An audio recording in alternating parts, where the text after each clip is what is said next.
Kaka, wato idan na tuna wani abu gaba ɗaya tausayin ku ya kama ni wallahi. Dama duk me rai abu. A'a, karancin yawon duniya da kuka yi wallahi. Mun je iya inda muka je. Wada kai da Allah ba inda ka je wallahi. To, Sa'ada abun Alhaji fa ba sai ka je ko ina. Ga wannan haka. Zan faɗa maka wani abu.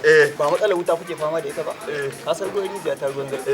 A nan na samu wani yaro a bayan layin nan ya haɗa mun da ruwan zarfi akwai dabarun da ake zaka samu fa 24 hours ba ta. Allah ya saka da alheri. Ai sa gidana baya rabu da wuta. Ko waya ta ka taba gani ta mutu. Ainihin kana harbo Ya juya? tuni ma nake Ai baka san wani abu ba. Da muka je birnin Kebbi, mun je ruba inda ake yanka jakuna. Layi wani jaki an danne shi za a yanka shi yake cewa dan Allah a mai aikin gafara. Saurayi ne shi bukinsa ya kusa caki. Dan Allah ko mun aikin gafara. Amun aikin gafara bukina next week. Kuma ba haushe ne jaki. Ba haushe man da Hausa. Yana ko mun aikin gafara bukina next week. Bukina next week.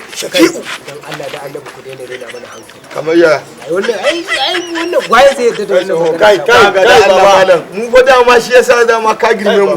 Baka ja girman ka ba kai ka zo ka mana ƙaryar mu sai muke. A ina za ka rimai da harsashi da bindiga. Kurin dai Allah ya shirya mu gaba ɗaya kurin Allah ya shirye mu. Allah wannan magana ta ku. Kuma kai baka sani ba taka ƙarya ta hulafi ita take hana yi ruwan sama ta kuta da ta. Ka zo sai zafi ake hadirin in yi haka sai ya shu.